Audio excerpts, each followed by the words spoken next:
Bapa, kami menyadari waktu kami berdoa kepada Tuhan, kami tidak hanya menyampaikan kata-kata kosong ke udara, tetapi waktu kami berbicara kepada Tuhan, Roh-Mu sedang bekerja di dalam diri kami dan melalui diri kami, Tuhan. Sebab itu melalui pujian ini kami diingatkan kembali bahwa waktu-waktu doa kami setiap hari bukanlah waktu percuma.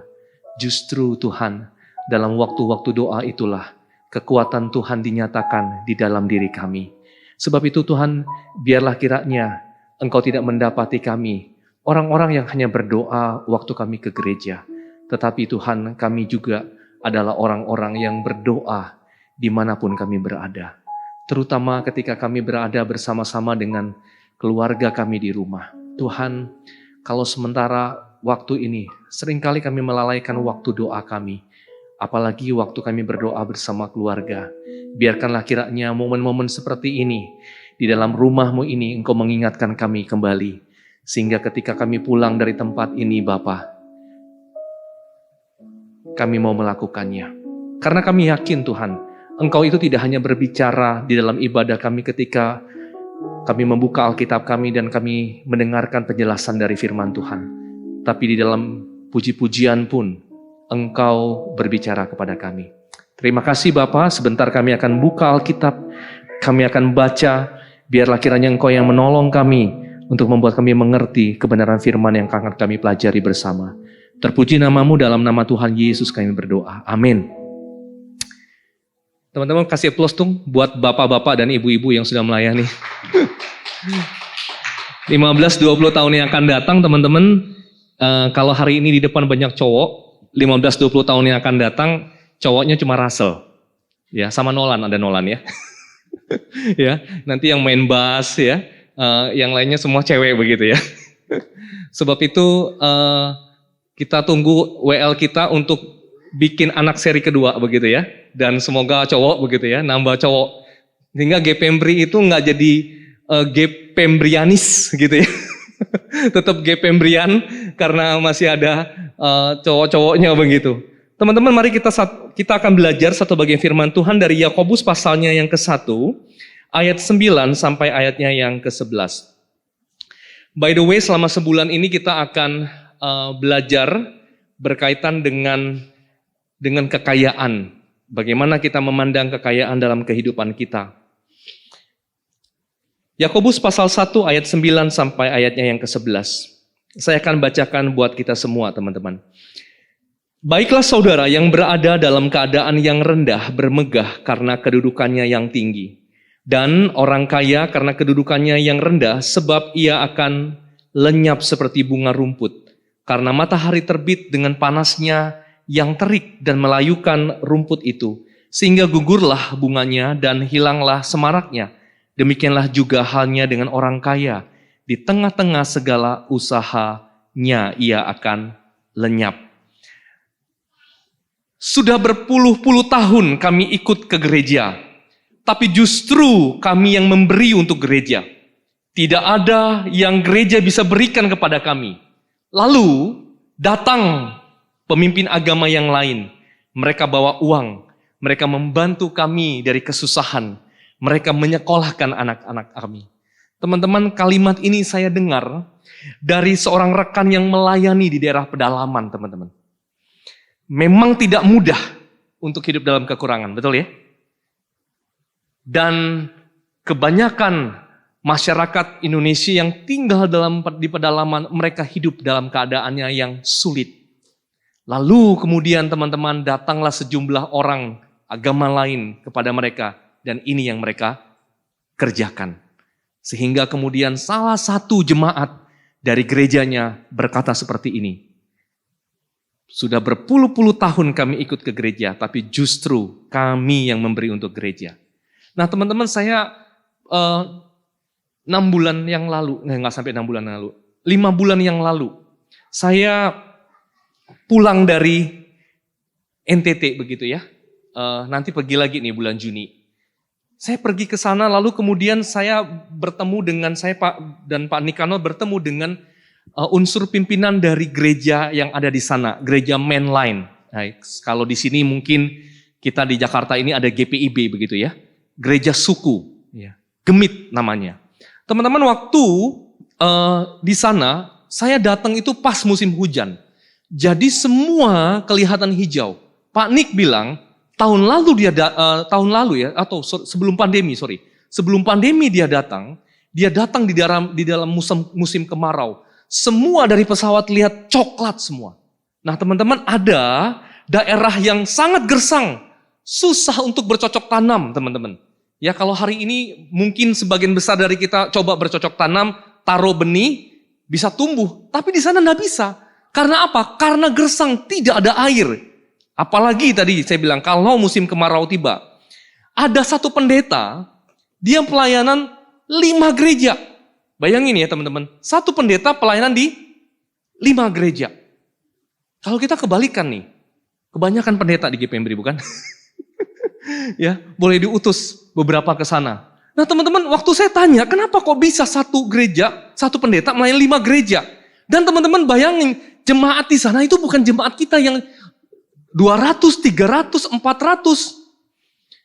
Jemaat di sana satu gereja itu bisa 1000-an. Waduh. Ya. Nanti di bawah dulu ya. Ya, bisa 1000-an. Teman-teman bayangkan bagaimana satu pendeta kalau dia 5 gereja bisa melayani 5.000 orang. Dan pendeta ini teman-teman digilir dari minggu ke minggu ke gereja-gereja yang lain. Jadi belum tentu 1 bulan 1 kali pendeta yang akan khotbah di mimbar. Sebagian besar yang khotbah itu adalah majelisnya, penatuannya teman-teman. Ya, waktu kami datang itu satu gereja ada sekitar jemaatnya sekitar 2.500. Memang ada 2 pendetanya, tapi itu karena di kota teman-teman. Tapi waktu katekisasi, saya tanya malam waktu pas kami belum pulang, saya tanya ada katekisasi. Siapa yang ngajar? Apakah pendeta lainnya atau seperti kita ada guru Injil? Bukan. Yang ngajar itu majelis teman-teman. Wah hebat sekali ya. Gereja di sana lebih maju. Majelisnya bisa ngajar katekisasi. Jadi kayak Robi ini jadi diaken punya kewajiban ngajar katekisasi. Ya. Kita di sini nggak ngajar katekisasi aja susah banget mau jadi diaken kan? Betul nggak Nit? Ya. Tanggung jawabnya besar banget menurut saya. Tapi hebat di sana. Nah teman-teman, saya tanya kenapa kok bisa seperti itu? Satu gereja kekurangan satu pendeta bisa 5 gereja. Saya dengan polos berkata begini, kekurangan tenaga pelayan ya Pak. Ya. Kekurangan tenaga pelayan ya. Dia bilang, bukan, gereja kami punya banyak tenaga pelayan sebenarnya. Kami punya STT Pak, yang tiap tahun pasti ada mahasiswa yang lulus. Lalu kenapa kok bisa satu gereja, satu pendeta melayani 5 gereja? Dia bilang begini, gereja-gereja tersebut tidak mampu membiayai tunjangan pendetanya. Teman-teman, di daerah itu juga ada orang-orang Kristen yang kemudian berpindah agama. Dan salah satu persoalannya adalah faktor ekonomi. Itulah daerah teman-teman yang sebenarnya sedang didoakan oleh tim misi. Supaya kita bisa masuk ke sana menolong orang-orang tertentu yang memang dari segi pendapatan mereka sangat kurang. Kita jadi lagi berpikir teman-teman, bagaimana mungkin kita bisa membantu mereka. Salah satu pendeta yang kami kunjungi dia bilang begini, Pak kalau mau bantu mereka, kalau mau tolong orang NTT, jangan kasih kami pembinaan saja. Bantu dengan cara yang nyata. Mereka yang hidup di daerah yang miskin ini perlu punya saudara seiman yang memperhatikan mereka. Mereka perlu tahu ada orang percaya yang sangat peduli dengan mereka. Saya tanya bagaimana caranya Pak? Masuk dengan pelayanan holistik. Paling tidak bantulah anak mereka supaya anak mereka bisa sekolah. Teman-teman itu yang sedang didoakan, kalau boleh ada anak-anak dari daerah Alor itu teman-teman yang kita bawa dan kita kemudian masukkan ke asrama yang kita kerjasama dengan satu mitra pelayanan kita di sana. Teman-teman, tapi kondisi itu waktu saya pulang dari sana, ya saya berpikir sejenak, apakah betul kemiskinan dengan mudahnya membuat seseorang itu meninggalkan imannya? Tadi contohnya, dia udah lama jadi orang Kristen. Memang miskin dari dulu gak ada perubahan. Karena memang daerahnya kering dan dia gak bisa buat apa-apa. Ya. Mau ngapain lagi? Mungkin kita bilang, kok kalau daerahnya kering, kenapa nggak pindah aja ke kota, ke daerah yang subur? Nggak segampang itu. Ya, nggak segampang itu. Berapa tahun yang lalu, saya pernah mission trip juga kan ya, dengan beberapa teman. Ada Surya waktu itu ikut. Kami jalan makin lama makin ke dalam. Kadang-kadang ada satu rumah, tapi nggak ada rumah di tengah-tengah hutan. Lalu Surya bilang begini, saya masih ingat. Dia bilang, kenapa ya orang mau tinggal di sini? Ya nggak ada lah, kalau mereka bisa tinggal di Kelapa Gading, pasti mereka tinggal di Kelapa Gading. Tapi mereka lahir dan besar di sana, nggak ada pilihan. Mereka ada di sana. Nah kalau betul lah mereka nggak bisa mengubah dan mereka miskin, lalu datang orang lain. Dan tiba-tiba mereka kemudian bertukar iman. Betulkah kemiskinan bisa kemudian dengan gampangnya membuat orang meninggalkan iman? Apakah teman-teman kekayaan itu lebih menjanjikan daripada hidup yang Tuhan berikan? Apakah mungkin teman-teman kekayaan, kalau orang dalam keadaan yang baik akan terus bisa beriman kepada Tuhan? Teman-teman, sebab itulah hari ini saya ingin mengajak kita untuk belajar dari Yakobus 1 ayat 9 sampai 11. Karena dari judulnya aja kita udah tahu keadaan rendah dan keadaan yang kaya.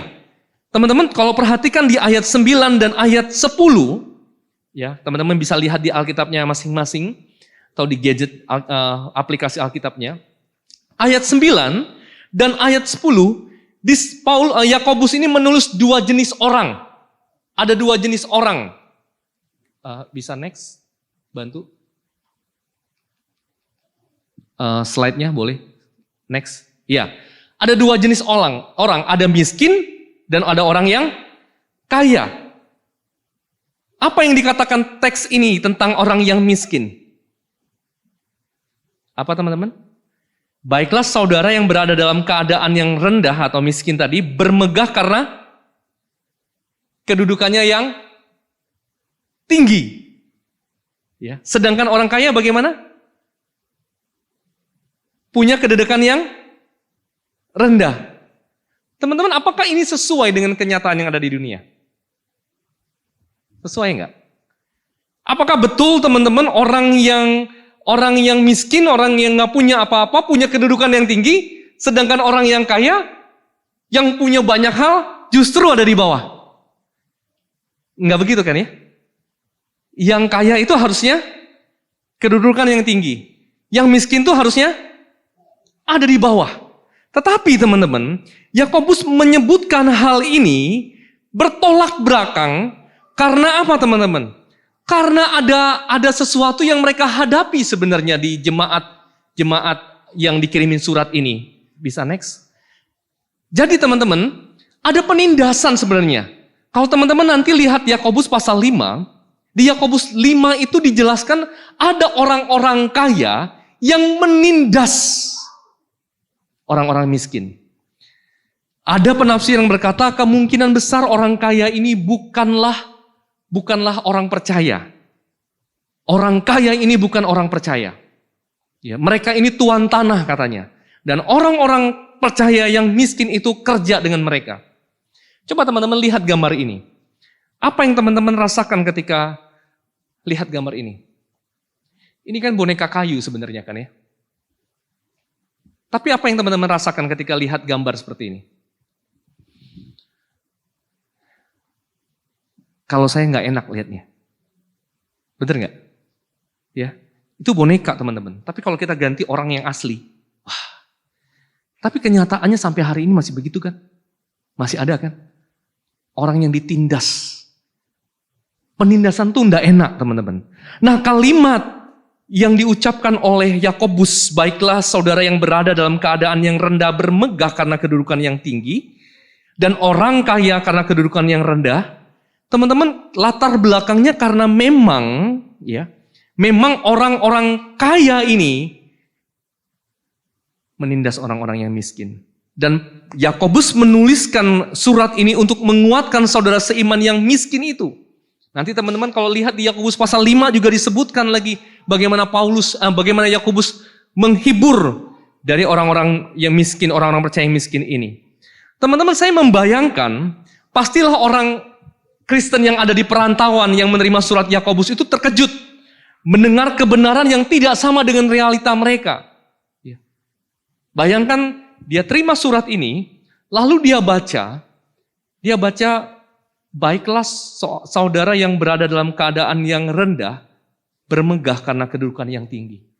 Kalau mereka sedang ada dalam keadaan yang rendah, mereka baca seperti ini, mereka, menurut saya mereka pasti terkejut karena tidak sama dengan realita kehidupan mereka. Dalam keadaan miskin, mereka selalu berada di bawah tekanan. Termasuk salah satunya adalah tekanan keuangan. Saya tidak tahu apa yang teman-teman rasakan selama pandemi, tetapi teman-teman ada waktunya, terutama pada saat masa PPKM yang level 4 itu, banyak dari kita nggak bisa kerja kan? Betul ya? Ada dari kita, puji Tuhan kalau kemudian dari kita bisa kerja. Salah satu yang nggak bisa kerja adalah istri saya, begitu kan?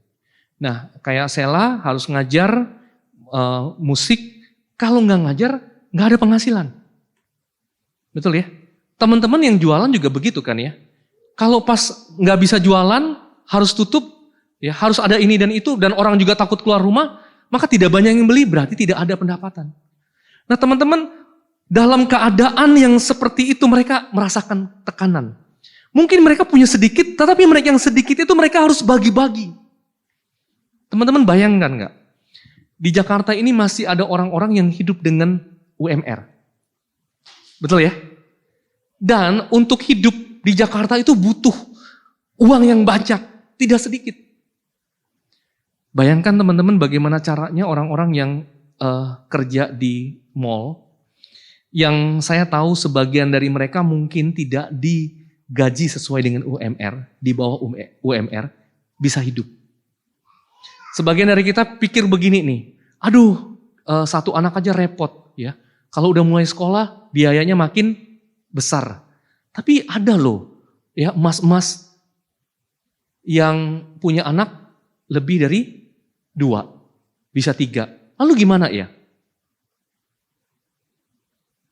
Nggak gampang kan ya teman-teman? Semua dibagi-bagi.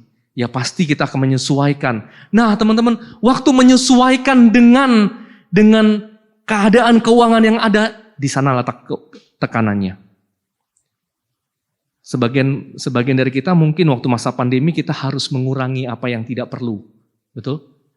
Dan mungkin sebagian besar dari kita ya puji Tuhan juga begitu ya, termasuk saya teman-teman. Waktu pandemi yang hilang adalah nongkrong-nongkrong ngopi. Ya. Kalau teman-teman yang suka nongkrong dan kemudian tidak nongkrong, sebenarnya lumayan bukan? Mengurangi pengeluaran yang ada. Ya, tapi karena juga mungkin pendapatannya tidak ada gitu ya. Nah teman-teman, masyarakat juga memandang rendah orang yang tidak berharta. Apalagi jika tekanan itu dibuat oleh orang yang kaya. Teman-teman, kemiskinan tidak hanya menyesakan, tapi juga menempatkan kita pada pencobaan. Dalam kemiskinan teman-teman, orang itu bisa berbuat dosa. Berapa banyak teman-teman orang yang mencuri, miskin karena mencuri? Ada bukan? Karena kemiskinan mereka harus mencuri. Berapa banyak orang yang karena hidup dalam kekurangan kemudian menghalalkan segala cara untuk bertahan hidup. Nggak pernah mungkin disurvei sih. Teman-teman, salah satu yang marak selama pandemi adalah kejahatan. Betul ya? Angka kejahatan itu meningkat. Dulu kita jarang sekali mendengar di Jakarta itu ada begal. Tapi teman-teman, belakangan ini ya berita begal itu naik. Teman-teman notice nggak itu? Di televisi kalau kita nonton, ya ada begal, ada begal. Nah kita tapi sayangnya enggak pernah kemudian orang bertanya kenapa orang itu melakukan begal. Tapi pernah kan kita membaca ada orang-orang yang kemudian ya harus mencuri tapi karena dia lagi butuh. Ada kebutuhan yang tidak bisa dipenuhi, mungkin karena anaknya sakit. Teman-teman, kemiskinan tidak hanya menyesakkan, tetapi juga menempatkan kita pada pencobaan. Berapa banyak orang yang karena hidup dalam kekurangan tadi saya bilang menghalalkan segala cara. Atau berapa banyak orang yang karena kemiskinannya kemudian meninggalkan Tuhan. Di tempat yang tadi saya katakan di daerah NTT itu, sekarang ada satu kampung. Disebut dengan satu kampung itu kampung kitab suci agama tertentu. Dulu mereka semuanya adalah orang-orang yang percaya, orang Kristen. Tapi sekarang satu kampung teman-teman berubah keyakinan. Berapa banyak yang kemudian menghalal pindah keyakinan? Ada banyak. Itu sebabnya teman-teman, firman Tuhan berkata begini, ya. Orang Kristen yang miskin dan tidak berarti apa-apa, seharusnya merasa bangga karena ia dihormati oleh Allah. Teman-teman, dengan kata lain, Yakobus kemudian, ini terjemahan dari firman Allah yang hidup.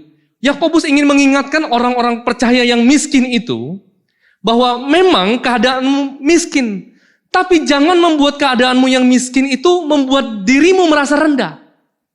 Atau teman-teman, kalau kemudian dalam bahasa yang kita hari ini kita gumulkan, teman-teman jangan membuat keadaan kita, apapun keadaan kita, apakah kita kemudian punya uang atau tidak punya uang, itu membuat kemudian kita merasa kita seperti apa yang kita miliki itu. Kalau kemudian kita punya banyak, maka kita merasa kita berada, kita punya banyak, kita berharga. Tapi kalau yang kemudian yang berharga, yang kita anggap berharga, di dalam diri kita itu tidak ada, maka kemudian begitu juga lah kita kurang berharga. Teman-teman, apa yang berharga bagi kita? Yang paling berharga. Apa yang paling berharga bagi kita adalah apa yang kita habiskan, waktu yang kita habiskan dalam hidup kita, itu yang paling berharga. Misalnya teman-teman, pekerjaan. Pekerjaan itu berharga, betul kan ya? Kita menghabiskan banyak waktu untuk pekerjaan kita. Nah teman-teman, waktu kemudian yang berharga itu hilang, ya. Kalau benar-benar kita menaruh harga diri kita pada sesuatu itu, maka teman-teman waktu itu hilang, kita pun merasa tidak berharga. Kalau pekerjaan, ada berapa banyak orang yang kemudian kehilangan pekerjaannya, lalu kemudian mulai berpikir bahwa dirinya juga tidak berharga. Demikian juga berkaitan dengan harta ini. Tapi firman Tuhan bilang begini, orang-orang Kristen yang tidak punya apa-apa, yang tidak berarti apa-apa di mata dunia ini, seharusnya merasa bangga karena ia dihormati Allah. Dengan kata lain, Yakobus itu mengajak orang percaya untuk melihat dirinya melampaui keadaannya. Ya. Seakan-akan Yakobus ingin berkata, kamu memang miskin, kamu tidak punya harta, kamu memang hidup susah, kamu memang dipandang sebelah mata, tetapi itu yang dilihat oleh manusia, bukan yang dilihat oleh Allah di dalam dirimu. Allah itu tidak pernah merendahkan orang yang percaya kepadanya karena dia miskin. Justru sebaliknya, Allah menghormati. Atau sebaliknya teman-teman, Allah tidak pernah kemudian meninggikan orang percaya karena dia punya banyak harta. Justru sebaliknya, dia tetap menghargai orang itu sebagaimana orang itu sendiri. Jadi di hadapan Tuhan teman-teman, harta tidak berarti apa-apa di hadapannya. Tuhan Yesus pernah berkata begini teman-teman, bahkan untuk orang-orang yang tidak punya apa-apa itu. Berbahagialah orang yang miskin di hadapan Allah, karena mereka lah yang empunya kerajaan sorga. Jadi Allah sekali lagi tidak merendahkan yang miskin dan tidak juga meninggikan yang kaya. Kekayaan dunia tidak memiliki arti apa-apa di hadapannya. Teman-teman, kebenaran ini sebenarnya bertolak belakang dengan apa yang diajarkan oleh dunia. Kekayaan itu segalanya teman-teman. Ya. Apa yang bisa diberikan oleh kekayaan? Paling tidak saya mendaftarkan 3 teman-teman. Pertama, kekayaan itu memberikan identitas. Betul ya? Kekayaan itu memberikan identitas. Beda teman-teman kalau kita bisa tinggal di daerah tertentu dengan kemudian kita tinggal di daerah yang lainnya. Ambil contoh teman-teman, tentu beda mungkin kalau kita menyebut seringkali kalau ketemu orang baru, orang akan tanya begini, kamu tinggal di mana? Teman-teman jawab apa?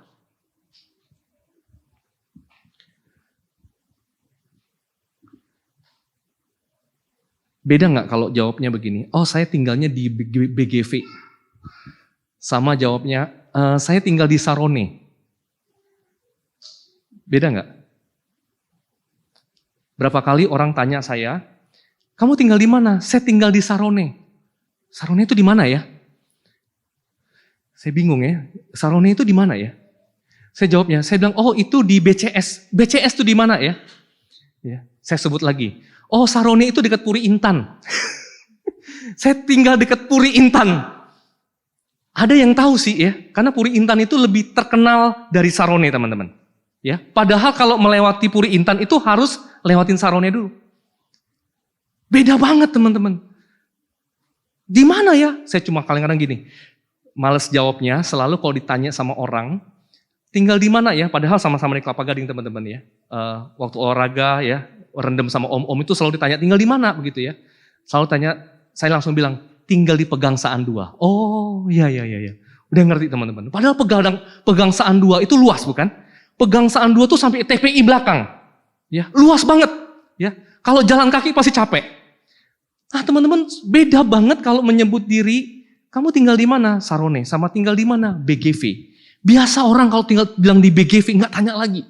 Atau BGM, udah nggak tanya lagi. Nah teman-teman, kekayaan itu memberikan identitas. Di mana kita tinggal memberikan identitas. Sama juga teman-teman, kalau kita punya harta bukan? Lalu yang kedua, kekayaan itu memberikan rasa aman dan kenyamanan. Saya rasa hari ini, banyak dari kita yang sudah mungkin tidak hanya taruh uang di tabungan, tapi taruh di investasi. Ya. Uang itu tidak ada dari kita sekarang teman-teman yang uangnya kita pegang. Betul kan ya? Uang itu berupa semua angka kan? Bayangin teman-teman yang main kripto, tiba-tiba kripto jatuh. Ada sesuatu yang gak enak kan ya? Yang ikut investasi robot beberapa waktu yang lalu, kalau angkanya naik rasanya wah gitu ya. Tapi begitu bulan Februari kemarin tutup. Wah. Angkanya ada sih, cuma nggak bisa diambil. Ketika nggak bisa di WD, ada rasa aman yang mulai hilang kan. Udah uang itu hilang. Nah teman-teman, kekayaan itu memberikan rasa aman dan nyaman. Beda juga teman-teman kalau hari ini tadi saya bilang. Jangankan ya, naik kendaraan apapun itu memberikan rasa nyaman buat kita. Dan kalau kita punya uang, tadi saya bilang, makin banyak investasi kita, makin rasanya aman. Kenapa? Karena kayaknya hidup kita nggak akan terjadi apa-apa deh. Itu sebabnya teman-teman, orang dulu, orang tua kita bilang punya pepatah begini, wah kekayaannya itu bisa sampai 7 turunan. Kekayaan itu sepertinya menjamin masa depan juga bagi anak cucu kita. Padahal teman-teman, mana dari kita, ya setahu saya teman-teman ya, dari kita semua, kita nggak merasakan itu yang namanya kekayaan 7 turunan. Tapi somehow mungkin teman-teman kita akan juga terjebak kepada hal ini, bahwa kekayaan itu memberikan rasa aman. Kita pikir anak-anak kita nanti kita akan berhasil, akan punya masa depan yang baik kalau kita punya banyak tabungan. Padahal mungkin Tuhan punya jalan lain. Teman-teman, saya adalah salah satu orang yang tidak merasakan itu. Karena ketika papa saya meninggal, semua harta habis. Dan sampai hari ini kami bisa bilang bahwa kalau kami bisa menikmati hidup, itu karena anugerah Tuhan. Bukan karena papa punya banyak harta. Kekayaan juga memberikan kuasa bukan? Untuk memerintah. Ya, beda sekali teman-teman kalau orang punya banyak uang dengan orang yang gak banyak uang. Seringkali teman-teman di gereja juga kita bergumul bukan? Dengan orang-orang yang punya banyak harta dan lalu kemudian memberikan persembahan yang banyak kepada gereja. Ya. Lalu kemudian orang itu tidak hanya memberikan persembahan, lalu kemudian mulai ikut ambil bagian dalam urusan-urusannya gereja. Saya pengen memberitahu teman-teman sebelum teman-teman jadi orang kaya yang bisa memberikan persembahan yang banyak. Kalau teman-teman sudah kaya dan bisa memberikan persembahan yang banyak, teman-teman mungkin kita lebih baik jadi penerima aser. Atau teman-teman menjadi worship leader. Kadang-kadang menurut saya itu lebih baik. Teman-teman ada orang-orang kaya, puji Tuhannya teman-teman. Di gereja orang-orang yang berada, saya melihat ada orang-orang yang seperti itu. Ya, saya tidak tahu kenapa mereka seperti itu. Tapi mungkin di dalam diri mereka bergumul juga kalau kemudian mereka memberikan persembahan yang banyak. Mereka merasa berhak untuk punya hak yang banyak. Teman-teman, itulah yang terjadi waktu kemudian kita apa yang dipikirkan oleh dunia tentang kekayaan. Tetapi sekali lagi tidak ada jaminan bahwa kekayaan akan terus ada dalam kehidupan kita. Yakobus itu mengingatkan bahwa kekayaan teman-teman, itu seperti bunga rumput yang dalam sehari tiba-tiba layu dan gugur. Ya. Apa yang terjadi di dunia ini sudah menjadi saksinya teman-teman. Ada krisis ekonomi yang tiba-tiba kemudian menumbangkan perusahaan yang hebat sekalipun, yang berukuran raksasa sekalipun. Dan bahkan teman-teman sekali lagi, pandemi COVID-19 ini juga kita merasakan hal yang sama. Ada yang menafsirkan begini, orang-orang yang kaya dalam kedudukan yang harus bermegah, harus bersyukur kalau kemudian dudukannya jadi tinggi. Seolah-olah mungkin Yakobus ingin, ada penafsir yang berkata begini, penafsir ingin berkata bahwa, Yakobus ingin berkata bahwa kepada orang-orang Kristen yang kaya, kalau sewaktu-waktu terjadi krisis dalam kehidupanmu, kalau sesuatu tiba-tiba terjadi berkaitan dengan sakit, dan kemudian menumbangkan, menghilangkan banyak yang kau miliki, kamu harus tetap bersyukur untuk itu. Kita tahu kan teman-teman, ada orang-orang yang kaya, kemudian karena kena penyakit, habis-habisan untuk biaya berobat. Ada kan ya? Teman-teman salah satunya adalah orang tua saya. Waktu saya baca penafsir ini berkata, kalau kamu kaya, lalu kemudian karena sesuatu hal kekayaanmu lenyap seperti bunga yang pagi ada, sore tidak ada. Kamu bersyukur untuk itu. Saya berpikir kenapa penafsir itu berkata seperti ini. Teman-teman, kebanyakan kalau orang-orang beriman mengalami hal ini, ketika mereka punya segalanya lalu kemudian dibuat, sampai bukan dibuat ya, tapi kemudian diizinkan untuk turun sampai serendah-rendahnya. Yang sering kali terjadi adalah orang ini hidup bukan bergantung pada hartanya lagi, tapi bergantung pada Tuhan. Sebab itulah teman-teman, penafsir itu berkata, bersyukurlah karena bisa jadi selama ini kita bersandar pada kekuatan sendiri, bisa jadi teman-teman Tuhan sedang menolong kita untuk bersandar pada sesuatu yang kekal. Teman-teman, orang Kristen yang miskin dan tidak berarti apa-apa di mata dunia ini seharusnya merasa bangga karena sekali lagi ia dihormati oleh Allah. Kebenaran ini kemudian menjelaskan kepada kita juga bahwa identitas kita tinggi rendahnya teman-teman tidak ditentukan oleh harta. Uang kita tidak menentukan harga diri kita. Rasa aman adalah karena harta itu adalah semu. Demikian juga adalah halnya dengan kekuasaan yang kita peroleh karena harta. Karena ketika harta hilang, hilang juga kuasa. Teman-teman, bagi orang percaya, identitas dan rasa aman itu berasal dari Allah. Memang realita hidup dalam kemiskinan itu memang tidak mudah. Sebab itu kemudian Yakobus mengajak kita untuk melihat hidup melampaui keadaan kita. Teman-teman, saya mengutip dengan seorang penulis bernama Randy Alcorn. Boleh slide berikutnya. Teman-teman, Randy Alcorn ini dalam bukunya berkata begini. Next slide. Next lagi. Ya, dia katakan begini. Hidup di dunia itu seperti sebuah titik. Jadi lamanya kita hidup di dunia, kapanpun, berapa lama pun kita hidup, itu hanya sebuah titik. Titik itu aja. Semua yang kita miliki di dunia ini titik. Tapi dia bilang, waktu kita percaya Tuhan, waktu kita mengenal Tuhan, Tuhan itu membukakan sebuah realita yang lain.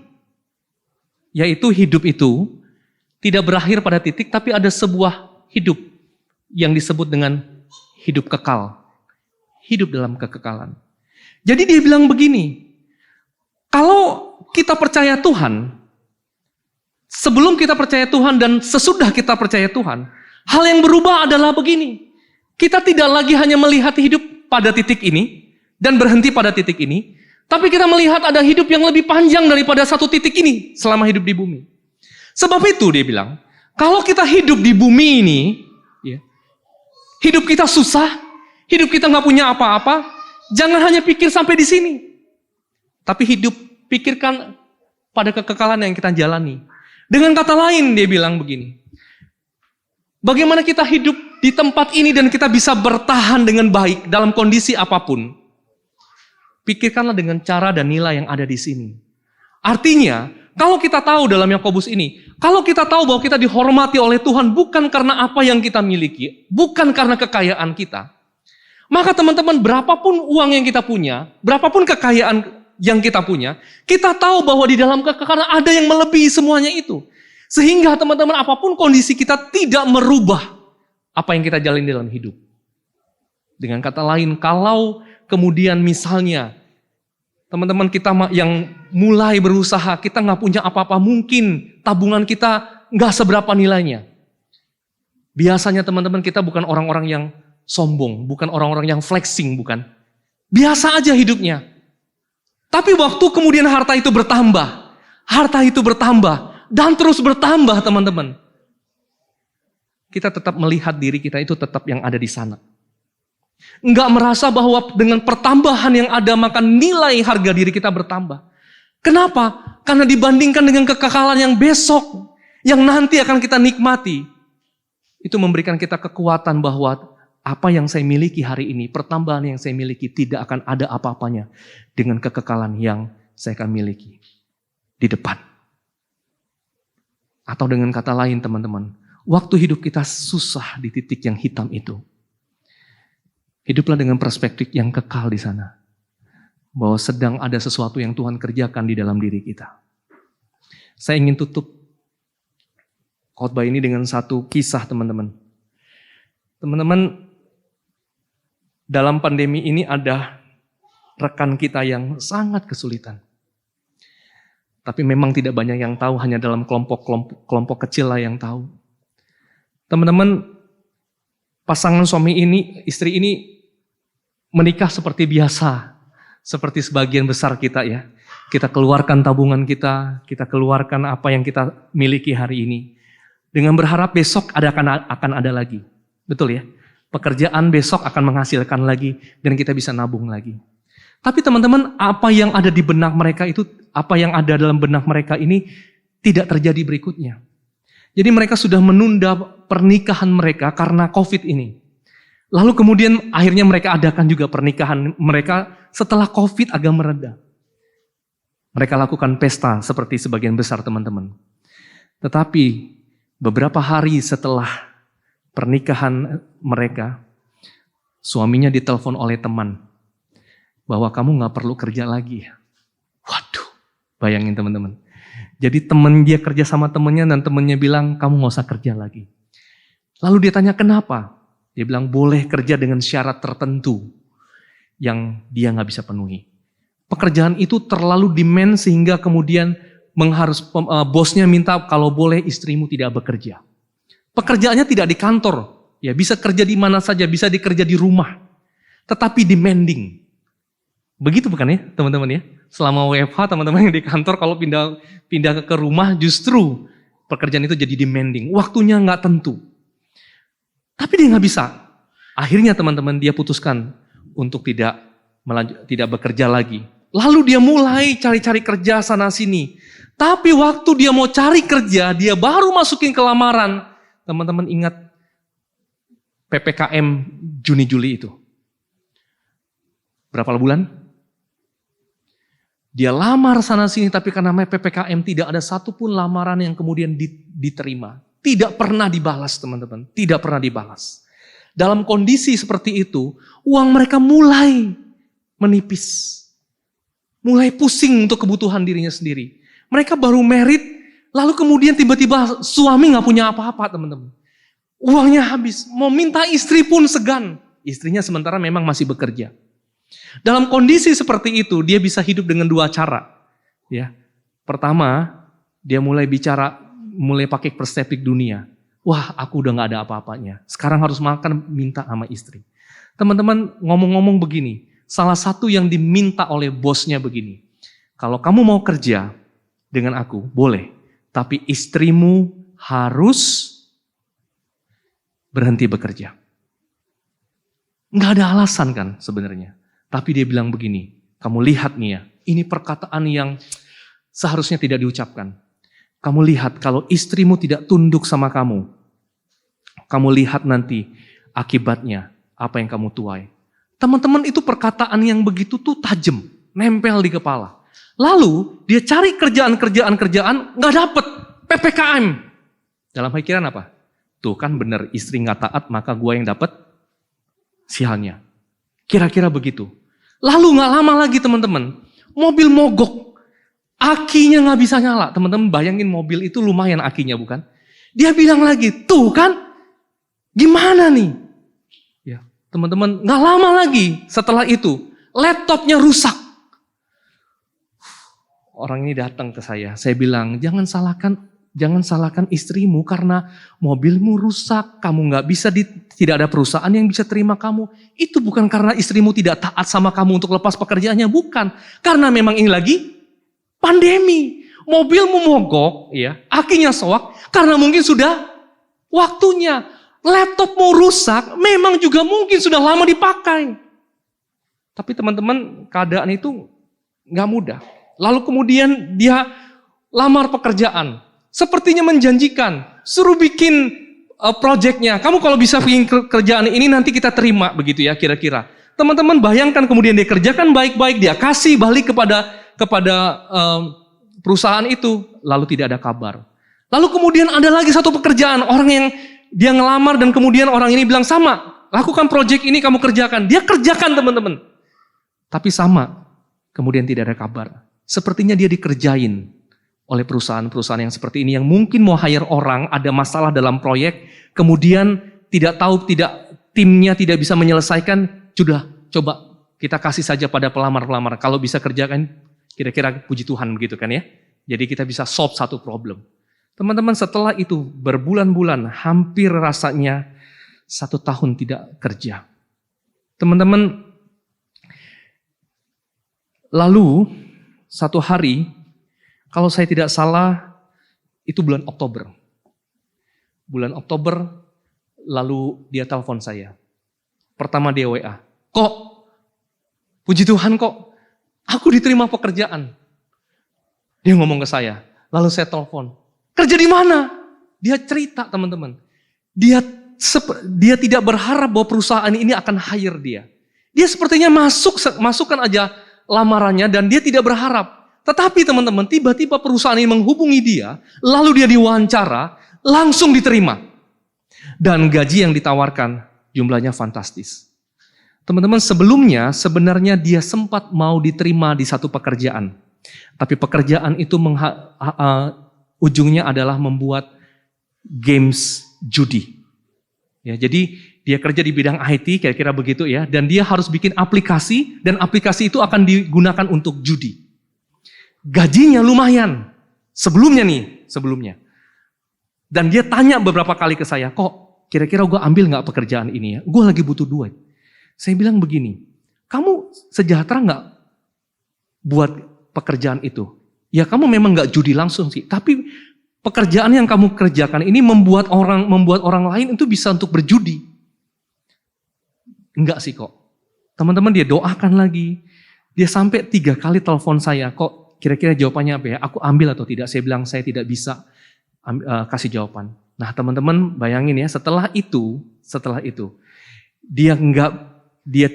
dia tolak yang tadi, dia jalani berbulan-bulan, kemudian dia tidak dapat pekerjaan. Nah waktu dia dapat pekerjaan ini teman-teman, pekerjaan itu memberikan gaji yang lebih kurang sama yang kemudian ditawarkan oleh perusahaan games judi tadi. Nah teman-teman, bahkan terakhir nih, dia cerita ke saya, kok itu tempat saya kerja, itu seperti Komsel. Karena ternyata pemiliknya itu adalah anak Tuhan juga. Ya setiap kali ada karyawan yang ulang tahun, apa yang terjadi teman-teman? Setiap kali ada karyawan yang ulang tahun, bosnya itu yang malah neraktir ya, anggotanya begitu ya. Karena memang semuanya rata-rata adalah anak Tuhan. Sampai hari ini dia katakan ini the best tempat yang memang aku bisa kerja kok. Kenapa?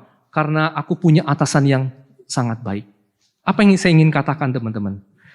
Pada waktu tertentu, sepertinya memang Tuhan itu tidak jawab doa. Seperti teman kita ini yang kemudian bilang begini, kok sampai seberapa jauh sih Tuhan itu harus menguji aku untuk aku punya iman sama Tuhan atau tidak? Saya bilang saya nggak tahu. Tapi waktu di titik di mana Tuhan bukakan itu, di titik itulah dia baru bisa melihat pertolongan Tuhan. Saya bilang kadang-kadang kita harus melihat kondisi kita lebih melampaui dari apa yang bisa kita alami hari ini. Dan salah satu teman ini merasakannya, teman-teman. Mari kita tundukkan kepala kita, teman-teman. Kita datang kepada Tuhan apapun kondisi kita.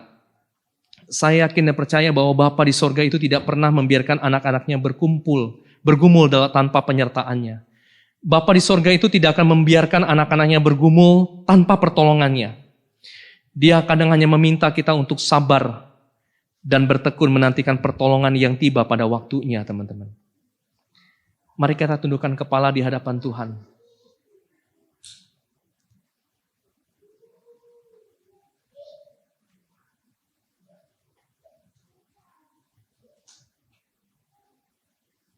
Tuhan, kami datang kepada Tuhan pada hari ini. Kami belajar lagi satu kebenaran firman Tuhan, bahwa dalam keadaan apapun, kami harus belajar melihat kepada Tuhan. Tuhanlah yang mempunyai hidup kami. Tuhanlah yang menyertai dan tidak meninggalkan kami. Kiranya Engkau yang menolong kami untuk dapat melihat lagi apa yang kami punya. Biarlah seturut dengan kehendak Tuhan.